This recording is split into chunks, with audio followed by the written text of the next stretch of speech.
सभी को नमस्कार।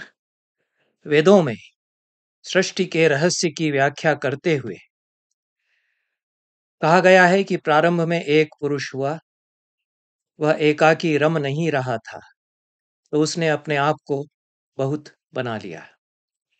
एक के बहुली भवन से सृष्टि होती है, एक अनेक हो जाता है। इन अनेकों के भीतर वह एक पिरोया हुआ रहता है।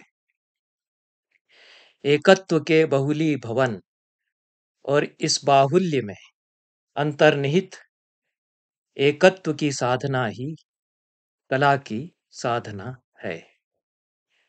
कविता, चित्र, मूर्ति, नृत्य, इन सभी कलाओं में सर्जक, कवि या कलाकार अपने भीतर के एक व्यक्ति को बहुली भवन के द्वारा असीम बनाता चलता है।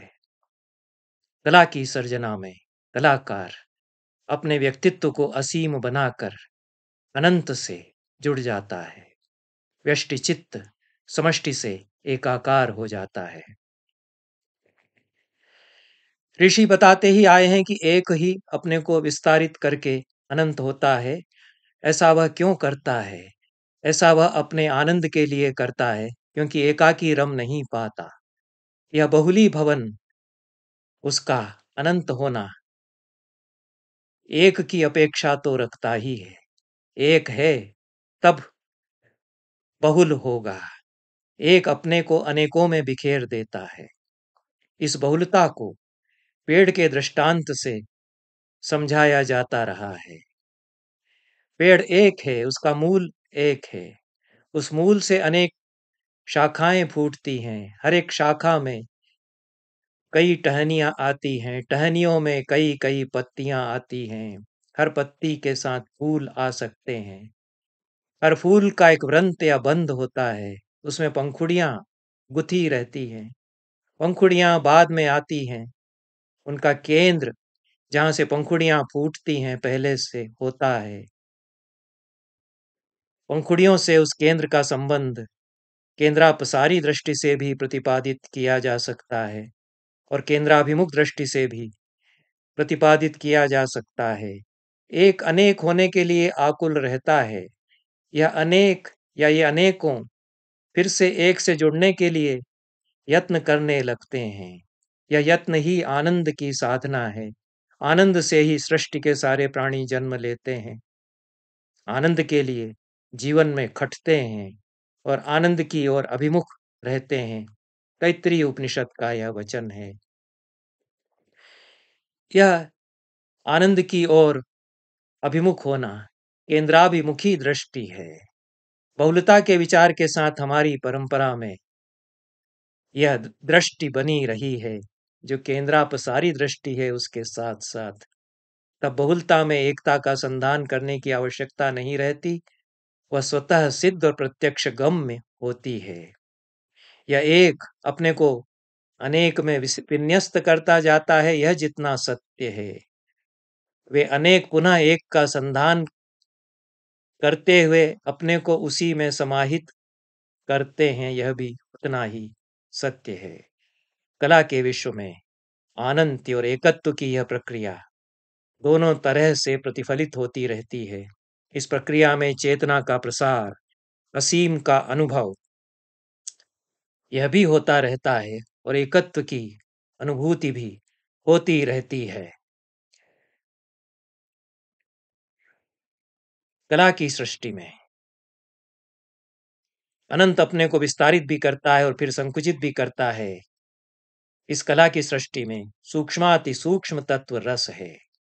भरत मुनि कहते हैं कि रस के बिना तो नाट्य में कहीं भी कुछ होता ही नहीं, क्योंकि सब उसी में से आविष्कृत, पल्लवित और परिवर्धित होता रहता है।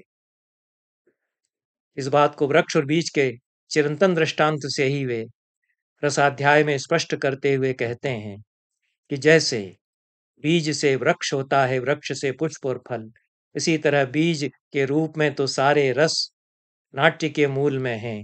इन्हीं से भाव व्यवस्थित होते हैं। यह सर्जक की संवित है। यह जो रस है, यही मूल में है।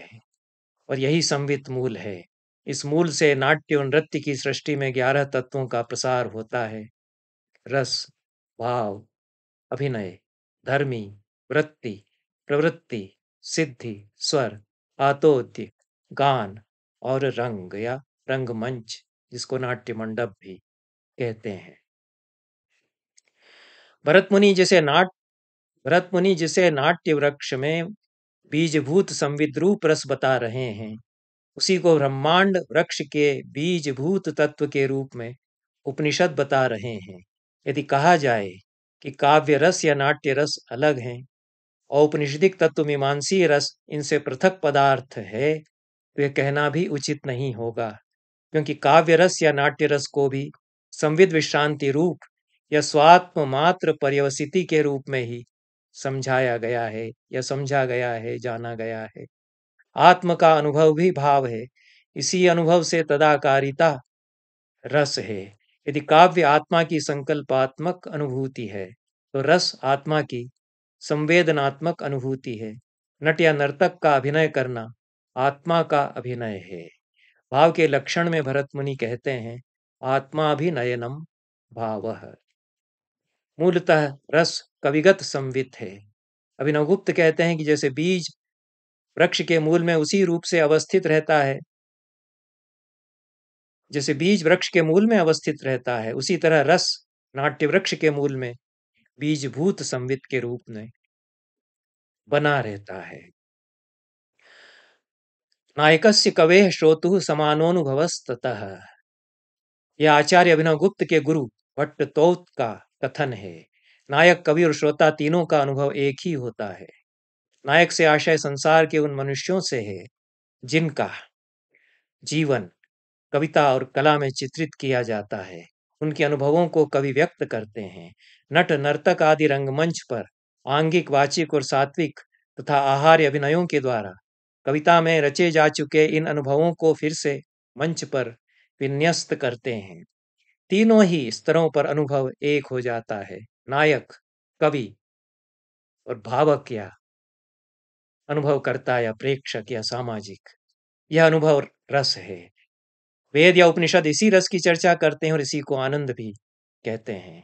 कला सर्जना का उत्स यही आनंद है, और उपनिषद में आनंद से ही संसार के उपजने और आनंद में समाने की जो बात कही गई है, वह यही आनंद है। उपनिषद के इसी वचन को आचार्य अभिनव गुप्त भी उद्धृत करते हैं। रसो वै सह रसम ह्येवायं लब्ध्वा आनंदी भवति, आनंदाध्येव खलु इमानि भूतानि जायन्ते, आनंदम प्रयन्ति अभिसंविशन्ति चेति। ये जो वचन है, ये पूरे संस्कृत काव्य शास्त्र रसशास्त्र की आधार भूमिका निर्मित करते हैं।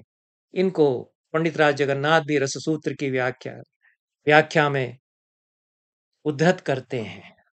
इसलिए भारतीय नाट्य, भारतीय कला, चाहे वह नृत्य हो, चित्र हो, मूर्ति हो, सभी में आनंद ही वह गंगोत्री है, जिससे कविता या कला की भागीरथियां, अलकनंदाएं और गंगाएं निसृत होती हैं। आनंद ही साधना का विषय है और आनंद ही प्राप्य भी है। जो कवि कलाकार इसे साध लेते हैं, उनके लिए जगत आनंदमय हो जाता है। वे आनंद की धारा से इसे आप्लावित देखते हैं। रविन्द्रनाथ ठाकुर अपने गीत में कहते हैं, आनंद धारा बोही छे भुवने, दिन रजनी कुत अमृत रस उथली, याओ अनंत अनंत गोगने। आनंद की धारा बह रही है भुवन में, दिन या रात आनंद की धारा अमृत रस का उफान ले लेकर अनंत गगन में भरती जा रही है। उपनिषदों में मनुष्य की चेतना के 5 कोश या 5 स्तर बताए गए, अन्नमय, प्राणमय, मनोमय, विज्ञानमय तथा आनंदमय। सामान्यतया संसार में सभी जीव जंतु या मनुष्य अन्नमय और प्राणमय के स्तरों पर रहते हैं। यह स्तर स्थूल काया और पार्थिव जगत के चिंतन में चुक जाता है। पर इस पार्थिव लोक में मनुष्य जो कुछ कहते सुनते हैं, गाते हैं या नाचते हैं, वह सब कला की सृष्टि के लिए नींव बनता है। अथर्ववेद के पृथ्वी सूक्त में ऋषि कहते हैं, यस्याम गायन्ति नृत्यन्ति भूम्याम मर्त्या वैलवाः। जिस धरती पर उमंग में भरकर मनुष्य नृत्य में थिरकते हैं, तथा सानो भूमि पूर्व पेये दधातु, वह भूमि अपना पहला पहला पेय हमें दे दे। सानो भूमि भूरी धारा दुहाम अथो उक्षतु वर्चसा, वही भूमि हम सबके हित दूध की धार बहा दे। भूमि का यह पहला पहला पेय या उसके वक्ष से बहती दूध की धार रस ही है। जीव इसी भूमि की मिट्टी में खेलता है, मिट्टी के शरीर में रमता है। जायसी पद्मावत में कहते हैं, माटी कर तन भाणा, माटी मह नव खंड, जे क्यों खेले माटी मह, माटी परम प्रचंड। यह सृष्टि का आदि भौतिक स्तर है। कलाओं के लिए धरती यहीं बनती है। कला के बीज इसी धरती से उगते हैं। इसी इसके आगे मनोमय लोक है। संदेह विचिकित्सा संकल्प विकल्प जिस स्तर पर उदित होते हैं, वह यही मनोजगत है। इसमें शरीर छूट जाता है, देह के बंधन टूट जाते हैं। मन का संसार देह और पार्थिव संसार से कई गुना विराट और विलक्षण हो जाता है। योग वशिष्ठ की एक कथा में मगध के राजा इंद्रद्युम्न की रानी अहल्या मगध के ही एक इंद्र नाम के ब्राह्मण युवक से प्रेम करती है। राजा को इस प्रेम की भनक मिलती है तो वह दोनों को रोकने का प्रयास करता है। जब दोनों नहीं मानते तो उन्हें वह बर्फीले पानी में फिकवा देता है। दोनों उस बर्फीले पानी से हंसते हंसते बाहर निकल आते हैं। तब राजा दोनों को जलते भाड़ में फिकवा देता है। दोनों उससे भी हंसते हंसते बाहर आ जाते हैं। हाथी के पैरों से कुचलवाए जाने पर और कोड़े लगवाए जाने पर भी दोनों अक्षत बने रहते हैं। यातनाएं दे देकर राजा इंद्र से बार बार पूछता है कि कैसा लग रहा है। इंद्र उससे यही कहता है कि मनोमात्र महम राजन, मनो ही पुरुष स्मृत है, मैं मन केवल हूं। इंद्र इंद्रियों के अधिष्ठाता हैं, वे मन हैं। अहल्या धरती है, जिस पर हल नहीं चलता उसे अहल्या कहा जाता है, अर्थात धरती। मन इस पार्थिव जगत से बंधा है, वह इसमें रमता है। पार्थिव जगत मन से बंधा है। योग वासिष्ठ ने इंद्र और अहल्या के प्रेम की पुरानी कहानी को गूढ़ जीवन दर्शन के साथ नया रूप दिया है। इस पार्थिव जगत से मनोलोक में जब हम पहुंचते हैं, कल्पनाओं का संसार हम इस जगत में रहकर रचाते हैं। शास्त्र चिंतन भी यहीं से आरंभ होता है। हम इसी जगत में देवताओं को प्रतिष्ठित करते हैं, इसलिए यह आदि दैविक संसार है। अन्नमय जगत और प्राणमय लोक में बीज वपन और अंकुरण होने के पश्चात कलाएं, कविता और शास्त्रों के पादप यहीं प्रस्फुटित होने लगते हैं। फिर उनकी यात्रा मनोमय से ऊपर जाकर विज्ञानमय और आनंदमय कोश तक जाती है। इस आनंदमय कोश में एक अखंड चिद्घन आनंद ही शेष रहता है, वही अशेष होता है। विज्ञान, कला और शास्त्रों का अद्वैत यहीं पर बनता है। अन्नमय कोश से आनंदमय कोश तक की यात्रा में आदि भौतिक जगत, आदि दैविक जगत और आध्यात्मिक जगत, ये तीनों एक के बाद एक समाविष्ट होते जाते हैं और अद्वैत का बोध अंततः प्राप्य होता है। यह अद्वैत तत्व जड़ और स्थिर नहीं है, वह निरंतर रूपांतरित होता है। ब्रह्म या बढ़ना, इस धातु से ब्रह्म शब्द बना है। परम सत्ता अपने को निरंतर विस्तारित करती आ रही है। वह एक से अनेक होता चलता है, फिर भी अंततः एक ही रहता है। मैक्स मूलर ब्रह्म का अर्थ एक ऐसी सत्ता मानते हैं जो स्फुटित होती है, खिलती जाती है और शब्दों या विचारों में ढलती जाती है। वे ब्रह्म को वर्ड या वाक शब्द से भी संबद्ध करते हैं। ब्रह्मन का एक अर्थ शब्द या वर्ड भी है। भारोपीय भाषा में ब्रह्म और लैटिन भाषा का वर्बम मैक्स मुलर के अनुसार मूलतः एक ही धातु से निकले हुए शब्द हैं। भर्तृहरि के भी पहले उपनिषदों ने भी शब्द को ब्रह्म स्वरूप इसीलिए स्वीकार किया।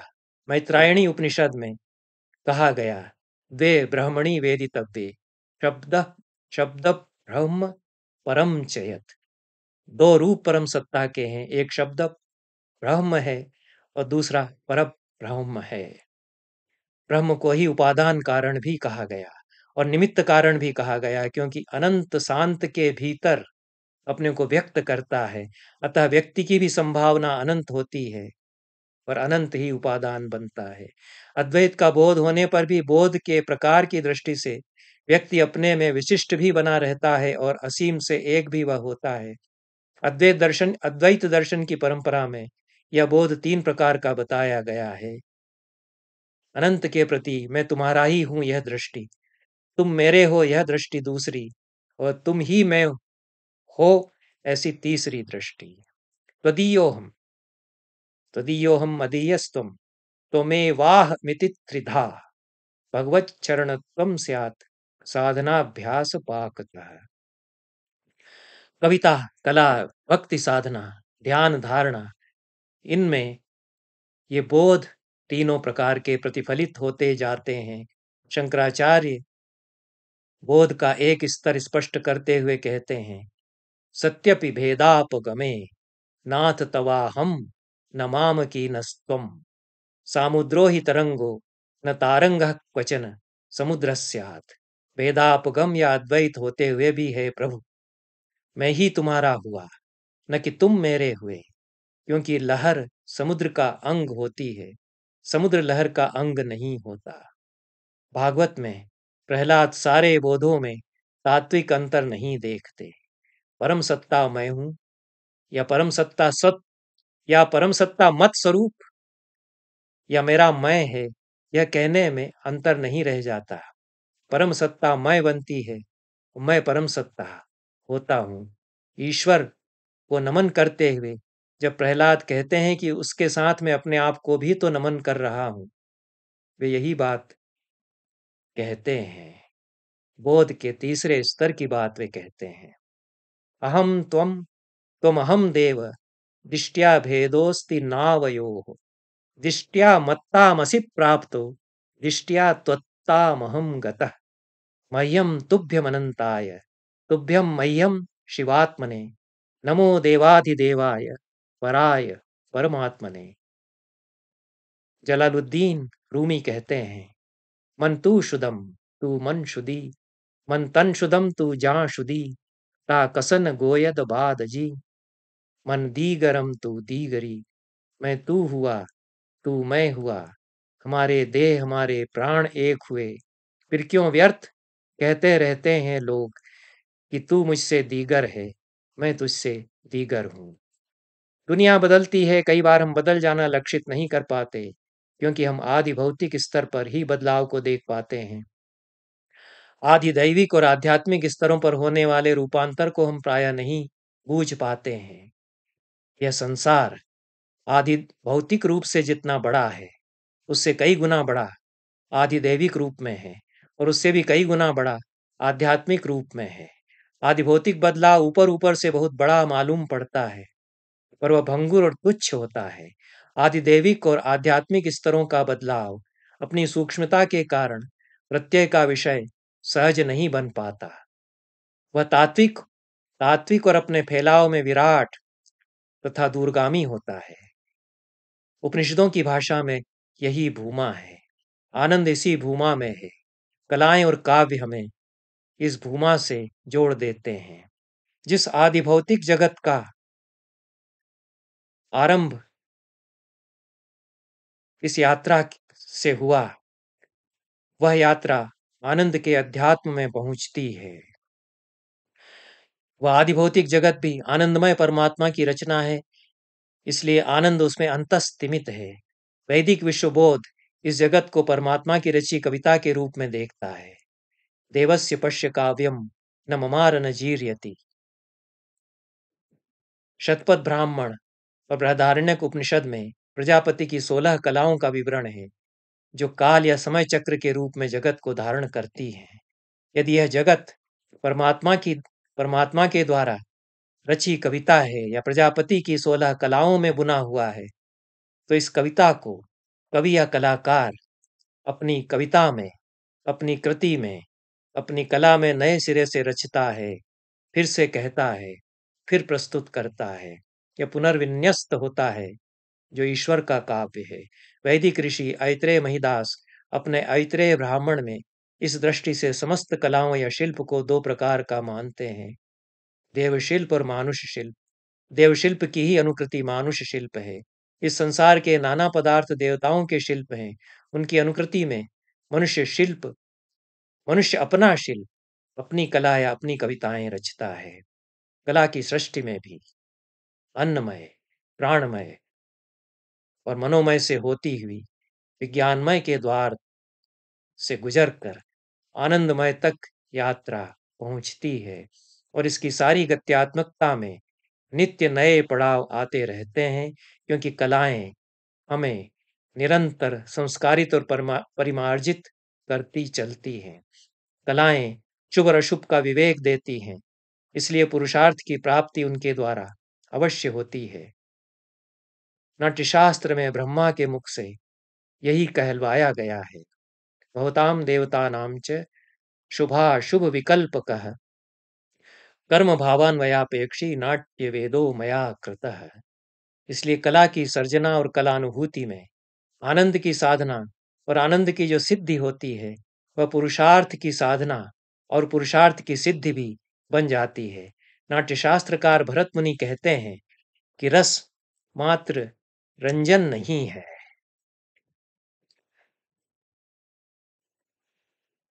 पुरुषार्थ सिद्धि में उसकी परिणति अनिवार्यतः होती है, होना चाहिए।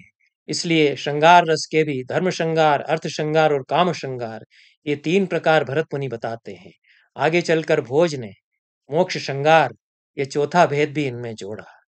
रंगमंच पर कला का साधक चाहे नट हो या अभिनेता हो या नर्तक अथवा नृत्यांगना हो, अपनी यात्रा देह के माध्यम से ही करता है।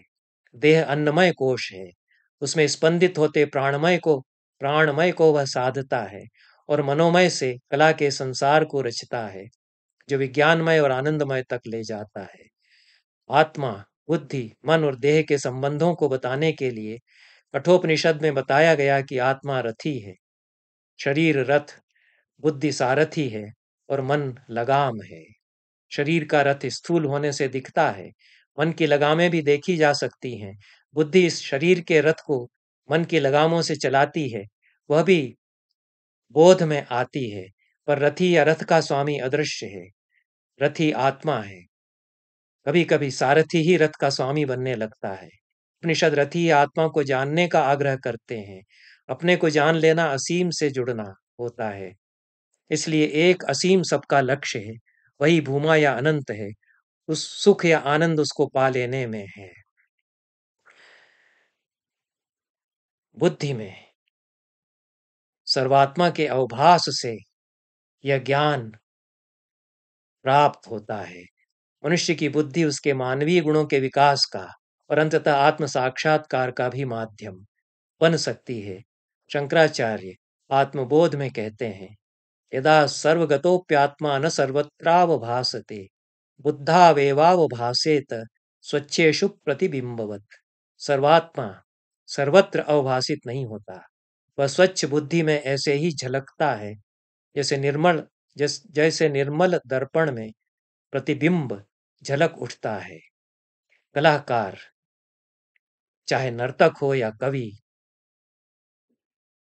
या नट हो या साहित्यकार, लेखक हो, वह प्रजापति की भूमिका पर स्थित होकर रचना करता है। ईश्वर की रची हुई दुनिया को नए सिरे से रचता हुआ वह ईश्वरमय होता जाता है। ऐसा वह अनुकृति के द्वारा करता है। अनुकृति या ईश्वर निर्मित जगत की मानवीय सर्जना व्यापार के द्वारा पुनः सृष्टि, इसके द्वारा आनंद की भूमिका पर आरोहण होता है। विष्णु धर्मोत्तर पुराण में कलाओं का एकत्व बताने के लिए कहा गया कि नाट्य, नृत्य या चित्र सभी में इसी एक अनुकृति का तत्व समान होता है। यह अनुकृति अपने भीतर के ईश्वर को पाना, उसे रचना और उससे एक होना है। यह जगत शिवमय है। जिस तरह शिव विभाग विभाग से शून्य है, अविभक्त हैं। उसी तरह परमार्थ रूप में भी यह जगत विभाग शून्य और अविभक्त है, अखंड है।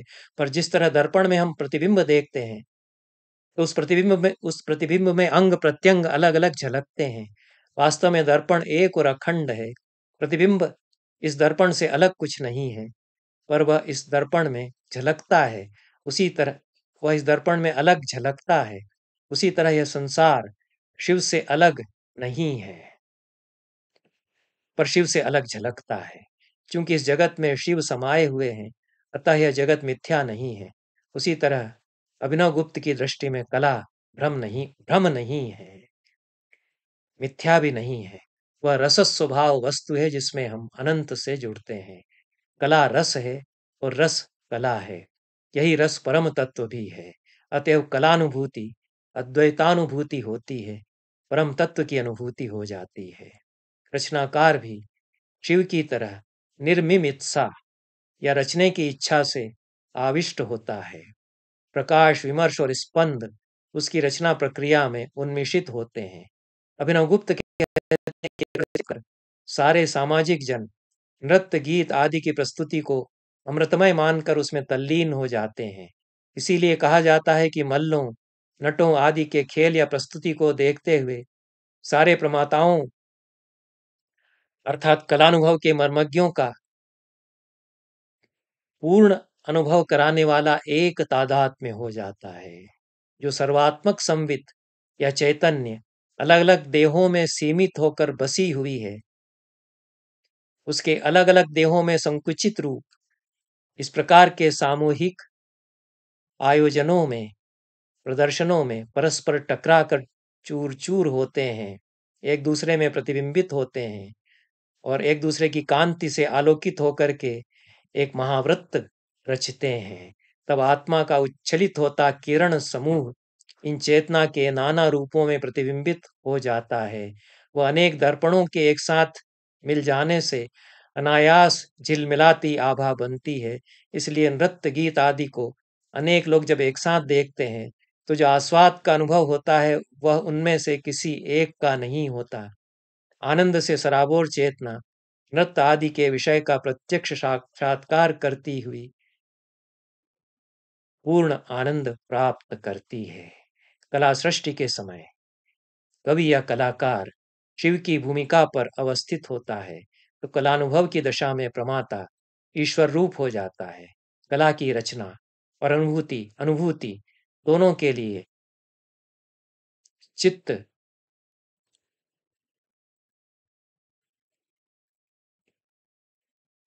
में शिव की अनुभूति की जाती है।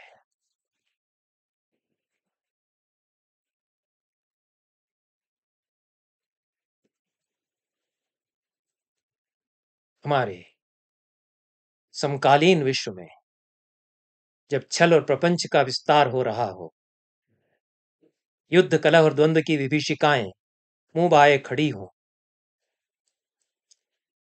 जब कलाएं जिस प्रकार से एक समानांतर संसार रचकर अद्वैत के अनुभव के द्वारा आज के मनुष्य के द्विधा विभक्त, द्वैध ग्रसित मनोवृत्तियों के तार उस एक से जोड़ने के लिए एक प्रक्रिया रचते हैं और व्यक्तित्व को असीम बनाते हैं, यह सब आज फिर से भूमा से जुड़ने में सहायक हो सकता है। बहुत बहुत धन्यवाद सभी को। नमस्कार।